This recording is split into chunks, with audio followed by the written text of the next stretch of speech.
तो पिछली चौपाई मैंने कहा था, सब सुख लहै तुम्हारी सरना, तुम रक्षक काहू को डरना। मतलब यह था कि आप तो सुख निधान हैं, आपकी कृपा से ही सब कुछ सुलभ है। यहां सभी सुख का तात्पर्य आत्यांतिक सुख से है, ठीक, तथा परम सुख से है। परमात्मा प्रभु की शरण में जाने पर सदैव के लिए दुखों से छुटकारा मिल जाता है तथा शाश्वत शांति प्राप्त होती है। आगे चौपाई है, आपन तेज संहारो आपे, तीनों लोक हाँकते कापे। हे महावीर, अपने तेज के बल को स्वयं आप ही संभाल सकते, कोई तो उस तेज को संभाल ही नहीं सकता। आपकी एक हुंकार से तीनों लोग कांपते हैं, देवता, दानव और मनुष्य तीनों ही आपके तेज को सहन करने में असमर्थ हैं। आपकी भयंकर गर्जना से तीनों लोग कांपने का लगते हैं। अरे भूत पिशाच निकट नहीं आवे, महावीर जब नाम सुनावे। 24वीं चौपाई है, आपका नाम महावीर लेने से, हनुमान नाम लेने से अरे भूत पिशाच भाग जाते हैं भाई, नजदीक नहीं आते। तो भूत प्रेत आदि की बाधा मनुष्य के पास कभी नहीं आ सकती। श्री हनुमान जी का नाम लेते ही सारे भय दूर हो जाते हैं। नासे रोग हरस सब पीरा, जपत निरंतर हनुमत वीरा। 25वीं चौपाई है, हनुमान जी के नाम का निरंतर जप करने से सभी प्रकार के रोगों का नाश हो जाता है और सभी पीड़ा नष्ट हो जाती है। रोग के नाश के लिए बहुत से साधन और औषधियां हैं।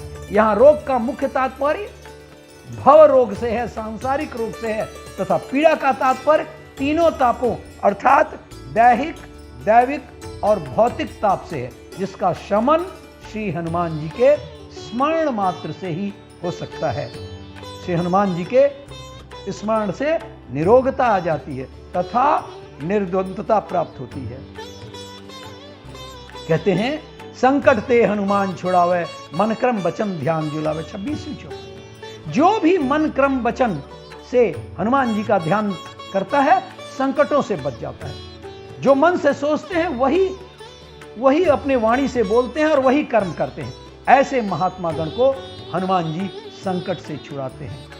संकट से हनुमान छुड़ावे। किंतु जो मन में कुछ सोचते हैं, वाणी से कुछ और मन में कुछ, कर्म कुछ, तो वे दुरात्मा हैं और वे संकट से नहीं बच पाते। सब पर राम तपस्वी राजा, तिनके काज सकल सुमझा जा। जो राम स्वयं भगवान हैं, उनके भी समस्त कार्यों का संपादन आपके द्वारा ही किया गया। कहते हैं पिता, वो श्री राम जी कहते हैं, पिता दीन मोहि कानन राजू।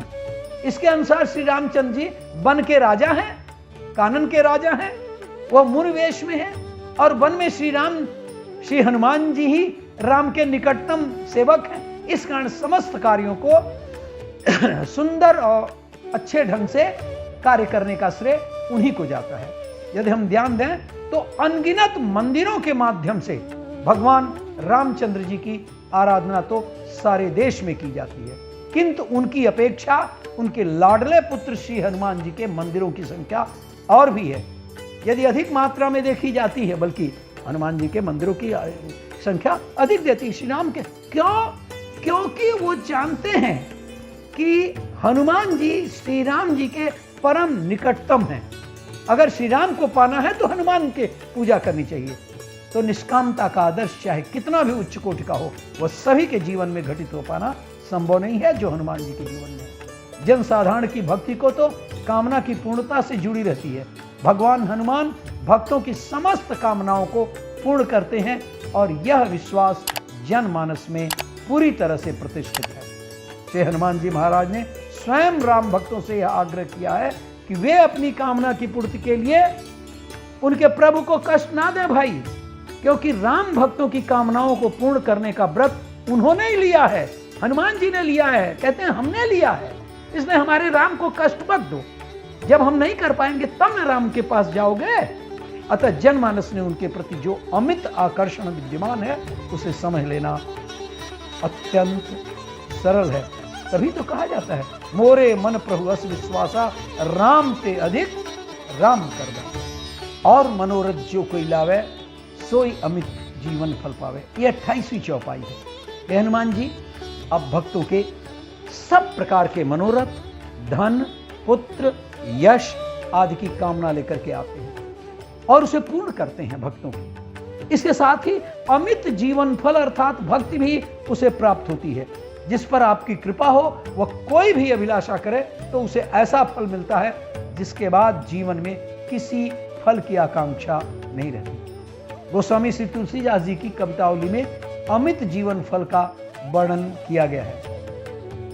आगे, चारों जुग प्रताप तुम्हारा है प्रसिद्ध जगत उजियारा। हनुमान जी, आपके नाम का प्रताप वो जब अवधि में लिखते हैं तो चारों युग प्रताप तुम्हारा, प्रताप यानी प्रताप चारों युगों सतयुग, त्रेता, द्वापर और कलयुग में है। मनुष्य के जीवन में प्रतिदिन रात में, दिन और रात्रि में चारों युग आते रहते हैं। इसकी अनुभूति हनुमान जी के द्वारा ही होती है, अर्थात जागृत, स्वप्न, सुषुप्त एवं तुरीय, ये चारों अवस्थाओं में भी आप ही दृष्टा रूप में सदैव उपस्थित रहते हैं। तीसरी चौपाई है, साधु संत के तुम रखवारे असुर निकंदन राम दुलारे। आप साधु और संतों के रखवाले, असुरों का संहार करने वाले और प्रभु श्री राम के अत्यंत प्रिय हैं। श्री राम हनुमान जी राम के दुलारे हैं। तात्पर्य कि कोई बात प्रभु से मनवानी है तो जाइए आप लोग श्री हनुमान जी की आराधना कीजिए। और इसके अलावा और भी अष्ट सिद्धि नवनिधि के दाता असबर दीन जानकी माता। अरे जानकी जी नहीं, उनको वरदान दिया था कि आप 8 प्रकार की सिद्धियां, मतलब ये लोग आप लोगों को भी जानना चाहिए, मिलता ही है, सब लोग जान जाएंगे। वो 8 प्रकार की सिद्धियां कौन सी हैं? अणिमा, महिमा, गरिमा, लघिमा, प्राप्ति, प्राकाम्य, ईशित्व, वशित्व तथा 9 प्रकार की निधियां हैं। पद्म, महापद्म, शंख, मकर, कच्छप, मुकुंद, कुंद, नील, खर्व, ये 9 प्रकार की निधियां हैं। और इसके प्रदान करने वाले माता ने हनुमान जी को दिया था और हनुमान जी इस प्रकार से 8 सिद्धियां और 9 निधियों को प्राप्त करने में समर्थ हुए थे। शंकर का अवतार होने के कारण समस्त प्रकार की सिद्धियां और निधियां श्री हनुमान जी को तो जन्म से ही प्राप्त थी। उन सिद्धियों और निधियों को दूसरों को प्रदान करने की शक्ति मां जानकी के आशीर्वाद से ही प्राप्त हुई। राम रसायन तुम्हारे पासा सदा रहो रघुपति के दास। अरे सारा तो राम रसायन आपके पास है। आप अनंत काल से प्रभु श्री राम के भक्त हैं और राम नाम की औषधि अर्थात भाव रोग की अमोघ औषध सदैव आपके पास रहती है। कोई औषध सिद्ध करने के बाद ही रसायन बन पाती है।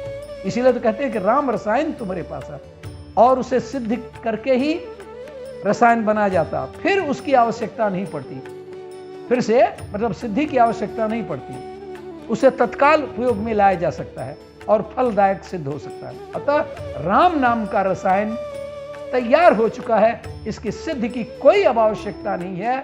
सेवन करने से तुरंत फल प्राप्त होगा।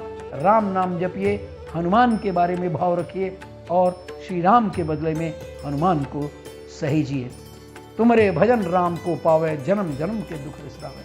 33वीं चौपाई, आपकी भक्ति अर्थात भजन से जन्म जन्मांतर के दुखों से मुक्ति देने वाले प्रभु श्री राम की कृपा प्राप्त होती है। भजन का तात्पर्य यहाँ सेवा से है। सेवा 2 प्रकार की होती, पहली सकाम और दूसरी निष्काम। तो निष्काम और निस्वार्थ सेवा की आवश्यकता होती है, जैसा कि श्री हनुमान जी ने अपने जीवन में किया है। श्री राम की हनुमान जी जैसी सेवा से यहां संकेत है। अंतकाल रघुपरपुर जाई, जहां जन्म हरि भक्त का है। और जब ऐसी निष्काम सेवा रहेगी तो अंत समय में वह मृत्यु के बाद भगवान के लोग परम धाम अर्थात साकेत धाम में चला जाता है और जन्म लेने पर फिर दोबारा अगर जन्म लिया तो हरिभक्त बनता है। भजन अथवा सेवा का परम फल प्राप्त होता है, हरिभक्त की प्राप्ति। यदि भक्तों को पुनः जन्म लेना पड़ा तो अवध आदि जैसे तीर्थों में ही जन्म लेता है वो, और प्रभु का परम भक्त बन जाता है। और देवता चित्त और किसी देवता को नहीं इतना बड़ा ध्यान रहेगा। और देवता चित्त न धरई, हनुमत से ही सदा सर्व सुख करही। ये 35वां था। आपकी इस महिमा को जान लेने के बाद कोई प्राणी कि क्यों किसी और देवता की पूजा करे भाई। किसी और देवता की पूजा न करते हुए भी सिर्फ आपकी कृपा से ही जीवन के समस्त प्रकार के सुखों को प्राप्त कर लेता है। श्री हनुमान जी से अष्ट सिद्धि और नवनिधि के अतिरिक्त मोक्ष या भक्ति भी प्राप्त की जा सकती है। इस कारण इस मानव जीवन की छोटी सी उम्र में बहुत जगह न भटकने की बात कही गई है और ऐसा दिशा निर्देश दिया गया है कि जहां से चारों पुरुषार्थ धर्म अर्थ काम और मोक्ष प्राप्त किए जाते हैं, यहां सर्व सुख का तात्पर्य आत्यंतिक सुख से है जो श्री हनुमान जी के द्वारा ही मिल सकता है। 36वीं चारपाई है, संकट कटे मिटे सब पीरा जो सुमरे हनुमत बलबीरा। अरे जो भी व्यक्ति हनुमान जी का ध्यान करता है उसके सब प्रकार के कष्ट और पीड़ा मिट जाते हैं। जन्म मरण यातना का अंत, जन्म मरण के जो जन्म के समय में बहुत भीषण यातना होती है जीव की, मरण के समय में भीषण यातना होती है जो उसे वो बोल नहीं पाता और जन्म के समय भी बोल नहीं पाता। और ऐसी यातना का अंत अर्थात भव बंधन से छुटकारा परमात्मा प्रभु ही करा सकते हैं। भगवान श्री हनुमान जी के वश में है यह। अतः श्री हनुमान जी संपूर्ण संकट और पीड़ा को दूर करते हुए जन्म मरण के बंधन से मुक्त कराने में समर्थ है। जय जय जय हनुमान गोसाई, कृपा करो गुरुदेव की राय। देखिए अंत आते आते फिर उसके बाद से तुलसीदास जी लिखते हैं जय जय जय हनुमान गोसाई। ये तुलसीदास जी फिर से हनुमान को याद करते हैं, जय जय जय हनुमान गोसाई, कृपा करो गुरुदेव की नाई। एक बार फिर गुरुदेव को याद करते हैं कि हे हनुमान गोसाई आपकी जय हो जय हो जय हो, आप मुझ पर गुरुदेव के समान कृपा करें। गुरुदेव जिस प्रकार शिष्य की धृष्टता आदि का ध्यान नहीं रखते और उसके कल्याण में ही लगे रहते हैं, जैसे काक भुसुंडी के गुरु, उसी प्रकार आप भी मेरे ऊपर गुरुदेव की ही भांति कृपा करें। प्रभु मेरे अवगुण चित्त न धरो, जो सतबार पाठ कर कोई छूटे ही बंद महासुख होई। देखिए हम पहले कह रहे थे, यहां पर हनुमान चालीसा में लिखे जो सतबार पाठ कर कोई छूटा ही बंद महासुख होई। हमने तो 10 बार ही कहा था, 11 बार आप अगर नित्य आराधना करें तो अद्भुत उसका फल मिलेगा। और नहीं तो सतबार पाठ करने का मतलब 110 से है, 110 बार पाठ करें। आप आजमा लीजिए कि आपकी जिंदगी में कोई भी कामना हो पूरी हो जाएगी, उसके सारे कष्ट दूर हो जाएंगे, परम सुख की प्राप्ति हो जाती है। और उसके बाद से श्री हनुमान चालीसा के पाठ की फलश्रुति इस चौपाई में और अगली चौपाई में बताई गई है। संसार में किसी प्रकार के बंधन से मुक्त होने के लिए प्रतिदिन कहा जाता है 100 पाठ तथा दशांश रूप में 11 पाठ, इस प्रकार कुल 111 पाठ करना चाहिए। इससे व्यक्ति राघवेंद्र प्रभु के स्वामित्व का लाभ उठाकर अनंत सुख प्राप्त करता है। कहते हैं जो यह पढ़े हनुमान चालीसा वो सिद्धि साखी गौरीसा। मतलब जो व्यक्ति इस हनुमान चालीसा का पाठ करता है उसे निश्चित ही लौकिक एवं पारलौकिक सिद्धि की प्राप्ति होती है। इसके साक्षी स्वयं वो ये नहीं कहते हैं तुलसीदास जी कि मैं कह रहा हूं, ये नहीं कहते हैं कि हनुमान जी ऐसा करते हैं, वो कहते हैं कि सिद्धि साखी गौरीसा। साखी मतलब साक्षी, ये भगवान शंकर इसके साक्षी हैं स्वयं। और श्री शंकर जी के साक्षी होने का तात्पर्य है कि भगवान श्री सदाशिव की प्रेरणा से ही तुलसीदास जी ने इस हनुमान चालीसा की रचना की, जिसे लास्ट में तुलसीदास सदा हरचेरा कीजे नाथ हृदय मटेरा। तो लास्ट में कहते हैं कि तुलसीदास जी कि कीजे नाथ हृदय मटेरा, हमारे हृदय में हे भगवान हे हनुमान जी आप मेरे हृदय में आप स्थित होइए और आपके माध्यम से भगवान श्री राम हमारे हृदय में निवास करेंगे।